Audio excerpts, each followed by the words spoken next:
Halo guys, temenin gua yuk bersihin kandangnya Maria sekaligus mandiin Maria. Jadi hari ini gua libur kerja, jadi gua bisa bersihin kandangnya Maria. Dan kebetulan kotorannya banyak banget, jadi gua mau ngebersihin kandangnya Maria, kucing gua gitu. Dan di sini rutinitas gua dong, kalau misalnya habis balik kerja atau libur kayak gitu pasti ngebersihin kandangnya Maria sekaligus ngemandiin Maria.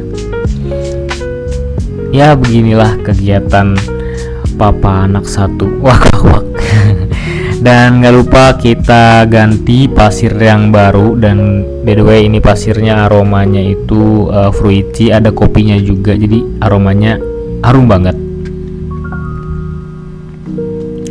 Rada susah sih ini ngemasukin wadah pasirnya ke kandangnya, soalnya pintu kandangnya agak kecil banget kan ya kalau kalian lihat sendiri.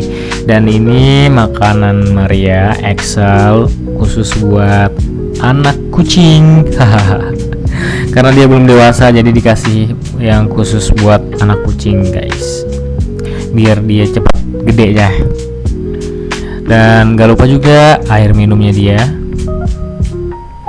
Terus sebelum mandi kita sisirin Maria dulu nih, soalnya dia pasti gatel banget kan. Terus kalau ada misalnya bulu yang rontok-rontok bisa kesisir di sini. Kita lepas dulu deh kalungnya biar enak buat nyisir bulu-bulu Maria.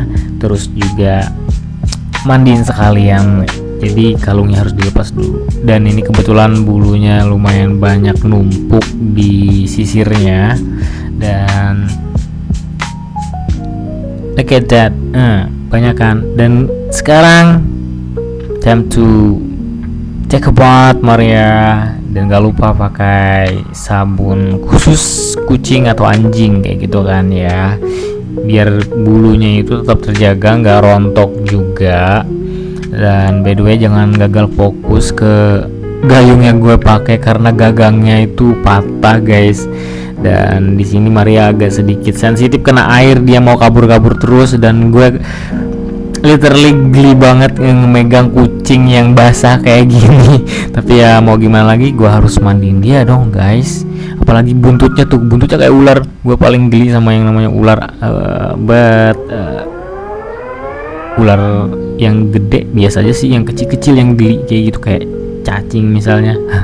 Udah deh kita jemur dia, sekaligus kita hair dryer supaya cepet kering. Dan gak lupa kita kasih obat kutu spray supaya nggak ada kutu atau